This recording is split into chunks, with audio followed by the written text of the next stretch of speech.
Most people think quiet towns mean quiet lives. No gangs, no gunfights, no bodies in alleyways.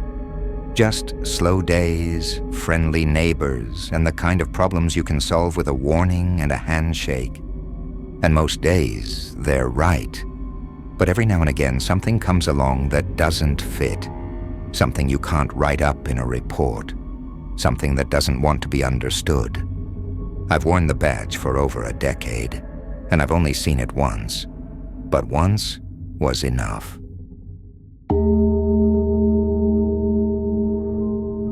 Being a cop in a small town in Minnesota probably isn't the most exciting career there is, but it's not bad either. It's actually a relatively peaceful and safe line of work compared to being in law enforcement in one of the big cities, New York or LA, for instance, where the action is. There's only around 10,000 people in the town where I live. It's way out in the middle of nowhere, surrounded by miles of open farmland. And the only real crime that ever occurs is pretty minor stuff. The occasional rowdy rednecks getting into a fist fight at one of the 3 bars downtown, teenage vandals, petty theft, the odd drunk driver, a case of disorderly conduct here and there, the rare breaking and entering, that sort of thing. The only real serious stuff I've ever had to deal with is a couple cases of domestic violence or assault and battery. But even that's pretty typical, I guess, and it doesn't happen very often. Well, that's not entirely true. There was one case that still haunts me, but I'm getting ahead of myself. Like I was saying, I live in a pretty peaceful little town. Boring, some would even say. The kind of rural, out-of-the-way, hick farming community you've probably driven through on the highway yourself, on the way to someplace more interesting, without as much as a second thought or a glance back. The kind of place where nothing out of the ordinary ever happens, you've probably thought. And for the most part, you'd be right. But there's one case I can't get out of my mind. One case that still makes my blood run cold whenever I think about it. One case I can't explain, no matter how much I try to rationalize it to myself. The old Garity woman's case from 7 years ago.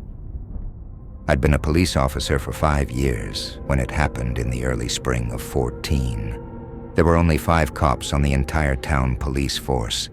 Me, my partner Jerry, Pete and Vance, who both worked the night patrol, and the police chief.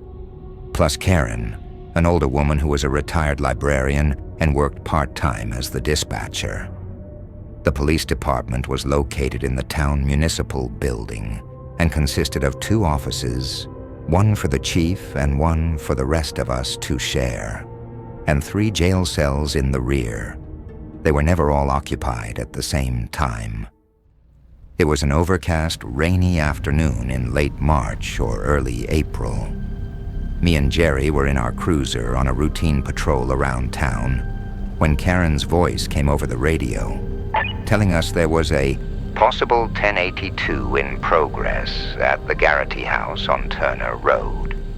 For those of you who aren't in the know, a 1082 is police code for a burglary. We acknowledged, then changed directions, heading for the Garity home. I wasn't unduly concerned about the call. I already had a pretty good idea who had made it.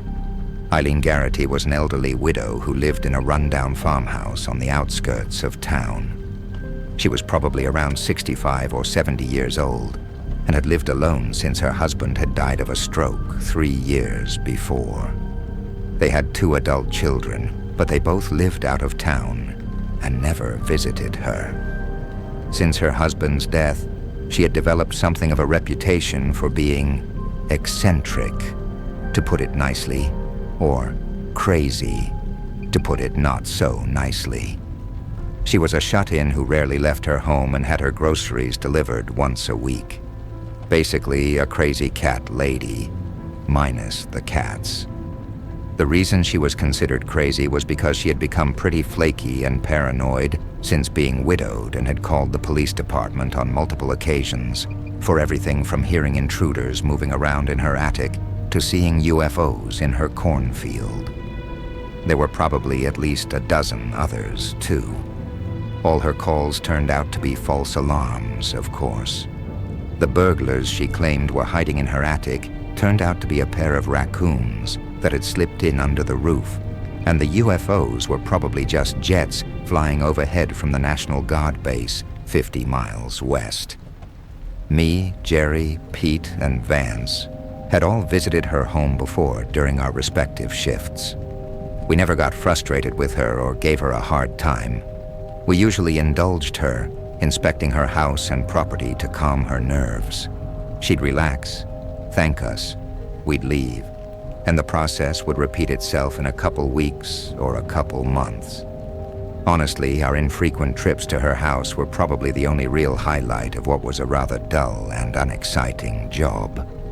When we told the chief about Mrs. Garity's latest emergency, Bigfoot was sneaking around her yard, or there was a giant anaconda lurking in the basement, he would just shake his head. When Vance and Pete were the ones who had to deal with her, they'd tell us all about her most recent ordeal. They'd usually smirk in a mean-spirited way, and Pete would twirl his finger next to his temple before they left. Jerry and I just felt sorry for the old woman. It couldn't have been easy for her, a frail, nervous, lonely woman living all alone in that old crumbling house with no friends or close family. I suspected she might be getting senile, or maybe entering the early stages of Alzheimer's or dementia. We worried about her living there by herself, almost a mile from the nearest neighbor. If her health suddenly turned bad, or she had an accident and couldn't call for help, well, there wasn't really much we could do about it. A couple of times I looked up the numbers of her daughter and son, and tried calling them about possibly placing her in an assisted living home, or a mental health facility. But the one time I managed to reach her son, as I was explaining his mother's situation to him, he interrupted me, telling me he was too busy at the moment and would call me back, then abruptly ended the call. He never did call me back. From then on, they always happened to be unavailable and never answered any of the voicemail messages I left them. So Jerry and me turned onto Turner Road and drove up to Mrs. Garity's house on the gray, rainy, late spring day, certain that the old woman was just overreacting yet again to something relatively minor, and her imagination was playing tricks on her. She was waiting for us outside on her porch when we pulled to a stop. I'll never forget how she looked. It shocked me. She'd already been a thin, frail woman the other times we had been out there, but we hadn't seen her in probably a couple months since her last false emergency, and she had changed drastically since then. Now she was gaunt, almost emaciated, her cheeks hollow and dark rings around her bloodshot, sunken eyes. Her gray hair was tangled and didn't look like it had been washed in days, maybe weeks, and the dress she was wearing was wrinkled and dirty. Her physical appearance was alarming enough, but there was also something about the way she was staring at both of us with those dark, dull eyes that seemed to look at us, through us, and past us all at once. It reminded me of old photos I had seen of American soldiers in Vietnam. The blank, expressionless, shell-shocked look of someone who had been through more horror than any ordinary person should have to endure. Me and Jerry exchanged a shocked look, then got out and approached the old woman. "What seems to be the trouble, Mrs. Garity?" Jerry asked, trying to keep his voice nonchalant.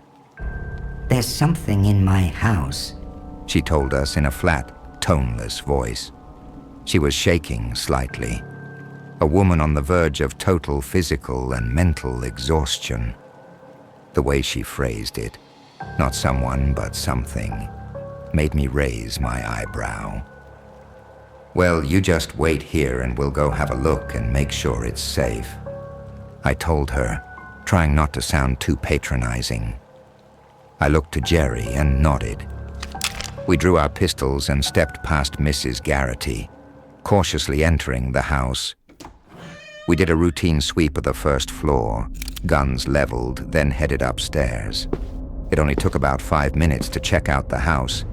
We had done it so many times before we had the layout down pat, and there was no sign of any intruders or evidence of a breaking and entering. But I saw plenty of other things that disturbed me deeply. For one thing, the place was a total mess. The house was already pretty decrepit, but Mrs. Garity had still taken pride at how clean she kept it, and it had always been spick and span on our earlier visits. Now dirty dishes were stacked high in the kitchen sink. The counters were dirty, and trash and dirty laundry littered the floors. I also noticed that Mrs. Garity's pillow and blankets were lying rumpled on the couch in the living room. The surface of the coffee table in front of it was cluttered with half-drunk cups of coffee, open containers of food, a Bible, and a rosary. It looked like she'd been eating and sleeping in the living room for some time. When we went upstairs, sure enough, the bed in Mrs. Garity's room was bare, and the room itself looked like it had been vacant for quite a while. There was also something in the living room that really alarmed me. Leaning in one corner was an old double-barreled shotgun that had probably belonged to her late husband. Jerry picked it up, broke it open, and found 2 spent shells in the chamber. He took one out, sniffed it, then told me the gun had been fired very recently. We also discovered something else bizarre. All the mirrors in Mrs. Garity's house had been shattered, and every closet door had been boarded shut. The one in the front hall had a huge hole blasted in the center of it, smaller holes pitting the splintered wood around it. You didn't need to be Sherlock Holmes to deduce that Mrs. Garity had fired her husband's shotgun into that door. But why? What the fuck had happened here? Jerry shot me a perplexed, questioning look. I shrugged, clueless and equally bewildered. Finished with our inspection of the house, we put away our pistols and turned around to go back outside. Mrs. Garity was standing in the room behind us, staring at us with that unnerving, blank expression. Both of us almost jumped a foot in the air, startled. Neither of us had heard her enter. Jerry regained his composure and flashed her a fake, reassuring smile. We don't see any sign of him, Mrs. Garity. He must have slipped out the back. You're safe now. She didn't relax or appear relieved like she had the countless other times we had humored her. Her face seemed to twitch and some new look dawned in her eyes. It took me a moment to identify it. It was a look of pure, hopeless doom mixed with utter terror. No, She said in that same odd, listless, flat voice. I'm not safe. It's still here. It's hiding, that's why you couldn't find it. And after you leave, it'll come back for me. Then she began to quiver. She started to cry with total despair, breaking down into hysterical sobs that racked her whole body. Jerry and me looked at each other, concerned.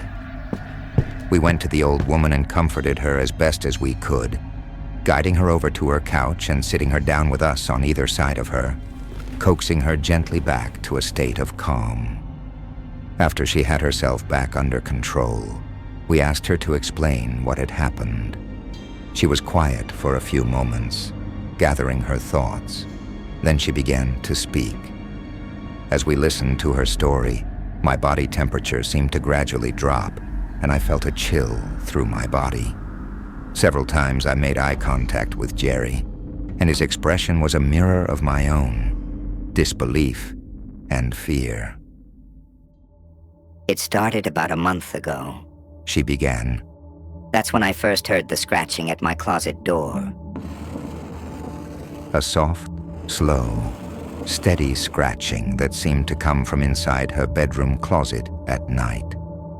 At first she had assumed it was probably a mouse or some other small animal. except the scratching seemed to come from too high up to be the work of a mouse. Whenever she opened the closet door, always after the scratching had ceased, there had been nothing there. Several times she had started to open the closet door while the scratching was in progress. She wanted to get to the bottom of it once and for all, but each time she had grasped the knob, she had a sudden, overwhelming, irrational sense of unease, and had been unable to do it. The scratching sounded too deliberate, too gentle, too deceptively harmless, as if something was trying to lure her into opening the closet door. To be safe, she had started locking her closet door at night. Over the next several days, the scratching had gotten louder and more intense, as if something was trying to tunnel its way through the wood. One day she opened her closet door and found claw marks on the other side. Claw marks that were 6 feet off the ground. Claw marks that looked like they had been made by fingernails. The horror had really started for Mrs. Garity about a week after she had first heard the scratching sounds. One night, she had awoken to a voice softly calling for her. A voice that seemed to be coming from the locked closet door. She was bewildered, even more so because she recognized that voice. It belonged to Bill, her dead husband. Bill's voice had pleaded for her to open the closet door, telling her that God had sent him down to take her up to heaven where they could be together again, and young, like they had used to be, forever. At this point, Jerry had looked at me, wide-eyed, from the other side of the couch. Then what happened? I prodded her gently. "I thought I was dreaming," Mrs. Garity said. "I thought it had to be a dream. Poor Bill had been gone for 3 years, and since I was having a dream, I didn't see no harm in doing what he was asking me to." I got out of bed and went to the closet. I reached for the lock, but then I stopped. Something didn't seem right. It was Bill's voice and it seemed perfectly normal, but somehow it was wrong too. The way he was talking. It wasn't like how Bill used to talk. It was like a stranger was using Bill's voice, trying to trick me into opening that closet door. That doesn't make much sense, does it? Actually, nothing she was telling us made sense, but we just asked her to continue telling her story. Bill, or whoever or whatever was using his voice, had continued to beg her to unlock the closet. When she had refused, the voice had changed, becoming harsh and belligerent. It had angrily demanded she open the door, and when she had still refused, it had begun to shout at her, using profanity and making obscene threats before beginning to pound violently on the door. The voice had begun to change, no longer sounding like her late husband's. It had become deeper and distorted until it didn't sound human.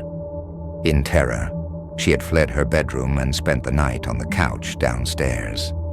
Eventually, the pounding and the threats had stopped. Mrs. Garity, Jerry politely interrupted her at this point. why didn't you call us at the police station when this happened? She was silent for a moment. Then a small, bitter smile formed on her lips. I thought you'd think I was just imagining it. She told us. I know people in town think I'm a crazy old lady, and I've had you all out here so many times before for things that turned out to be nothing. I thought maybe it was all in my head, and I didn't want to bother you about it. Things had escalated pretty quickly from there. The pounding and threats had continued every night. She had been too scared to sleep in her bedroom and had started sleeping on the living room couch. Then one night, the pounding had begun. Not just on her bedroom closet door, but all the closet doors in the house, all at the same time. Like there were people in all of them trying to get out all at once. She told us. But it was the same voice in every closet. The same horrible voice. In fear, she had nailed all the closet doors shut to keep the thing, whatever it was, from coming out to get her. Then about 2 weeks ago, something even more terrifying had happened. She had been in her bathroom and was washing her hands in the sink when she had looked up into the medicine cabinet mirror. What did you see? Jerry asked her. I saw it, She said in a choked whimper. I saw its face instead of my own. It was wearing a black robe with a hood, and its face was just a grinning skull. A skull with horns. Its eyes were red, the eyes of the devil himself. I don't mean I saw it standing behind me in the mirror. It was in the mirror itself. I felt a shiver crawl up my spine. It reached out of the mirror. It didn't have hands. It had claws, and tried to grab me. In horror, she had thrown a bottle of lotion at the mirror, shattering the glass. Then, to be safe, had done the same to all the other mirrors in the house. How could you stay in this house with all of that happening to you? I asked her. She shrugged sadly. I don't have anywhere else to go, and no one who'll take me in. The nights were awful, but it was always better during the days. At least then I could get some sleep. It always stopped by morning and never happened during the day. She suddenly shuddered. Until 3 days ago. Then it started happening all the time, day and night. I wasn't safe no matter what time it was. It had all come to a head late this morning. The pounding had gradually gotten more violent and forceful until all the closet doors were rattling in their frames. Mrs. Garity knew that even with the boards nailed over them, it was only a matter of time until that thing broke through. In desperation, she had begun praying and reading from the Bible, which had only caused the entity in the closet to laugh at her mockingly. Finally, she had gotten out Bill's shotgun and fired it through the closet door. For a minute or so, there wasn't a sound, she told us. I started to think it was finally over. Then, I saw those red eyes burning in the dark, in the hole the shotgun had made. It chuckled and it said one word to me. What word did it say? I asked her. Tonight, she said and began to tremble. She lowered her head into her hands and began to sob again. Jerry and I were silent for some time, trying to absorb what she had just told us. We looked at each other, deeply troubled by her story. Neither of us actually believed it, of course, but it was obvious the poor woman was deeply disturbed. She was having some kind of nervous breakdown. Maybe her frayed grip on reality had finally snapped, or maybe the old age was taking its toll on her mind. One thing was clear. It wasn't safe for her to be alone anymore, especially not here. It was not healthy for her. Hell, for all we knew, maybe her paranoid delusions were the result of some dangerous form of mold that had formed in the house. Jerry and I excused ourselves for a moment, then stepped outside to talk in private. We both agreed she needed help. She needed to be institutionalized, but for now it was best she stay somewhere else. We went back in and told Mrs. Garity she was coming with us. She was going to spend the night in a motel room in town. And tomorrow, Jerry added, we were going to find a priest who would come and exorcise the evil spirit that had been bothering her, getting rid of it once and for all. She broke down again, this time crying in relief, and hugged me and my partner, thanking us over and over again. We drove her to a cheap motel in town and checked her in. Her mental state already seemed to have improved in that short amount of time being away from that house. She smiled and told us she couldn't wait to finally get a night of decent sleep without having to worry about that thing banging on the doors. I think mostly she was just glad she wouldn't have to be afraid anymore of the entity she was convinced was lurking in her house. We both smiled at her and said goodbye, getting in the cruiser and driving away. Our smiles faded as soon as we pulled away from the motel. We both drove in grim silence. We both liked old Mrs. Garity, in spite of all the times she had made herself a nuisance to the police department with her bogus calls and her erratic behavior. We were sorry her mental state had deteriorated to such a point that she could no longer look after herself. We told the chief her story when we got back. He sighed sadly and nodded, agreeing that she had to be committed somewhere. Tomorrow, him and me were going to drive out and personally visit her son and daughter and explain to them what was going on. And if they still refused to do what needed to be done, the chief would see to it himself that Mrs. Garity got the help she needed. But we never got the chance. The last time we ever saw Mrs. Garity was when Jerry and I left her at the motel. Around 4 a.m. the next morning, I was awakened by an urgent phone call from the chief. He told me to get over to the motel as soon as possible. He wouldn't say why over the phone, but I already had a hunch it had something to do with Mrs. Garity. I felt an awful sense of dread as I got dressed. I wondered if maybe she had taken her own life in her motel room after we had left her. When I pulled up outside the motel, my fears were confirmed. Crime scene tape was strung across the door to Mrs. Garity's room. The chief stood nearby with Jerry, Pete, and Vance, flanked by a couple of state police officers and 2 detectives from the city. The chief greeted me with a grave expression as I approached.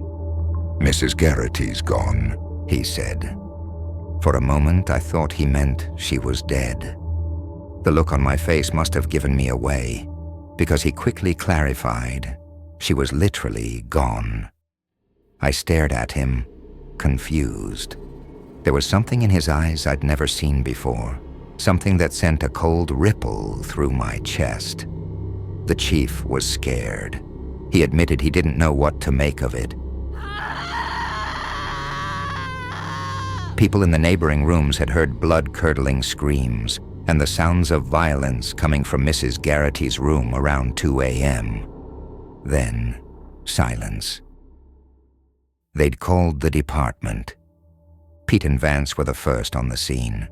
They pounded on the door but got no response, so they forced it open. What they saw inside made them call the chief directly. "What did they find?" I asked him. Maybe you ought to come see for yourself, he told me, leading to the doorway and under the crime scene tape. He explained to me that they had found no sign of forced entry, and that the door and windows of the motel room had all still been locked from the inside when Pete and Vance showed up. I took a look around, feeling a shiver run through my body. There was fresh blood splattered around the room. On the walls, the floor, bed, even the ceiling. The blood-stained bed sheets had been ripped away from the mattress, as if someone had desperately tried holding onto them as they were pulled out of bed. There were 10 very thin trails of blood on the carpet, leading away from the bed. 10 thin trails of blood that had been made by 10 desperate, terrified fingers clawing for purchase as their owner was dragged away. I followed the bloody finger marks across the floor, away from the bed, to where they ended, at the closet. I looked at them, then I looked at the chief. He looked back at me, his face hard and impassive, but fear gleaming in his eyes. I approached the closet. The door was standing open.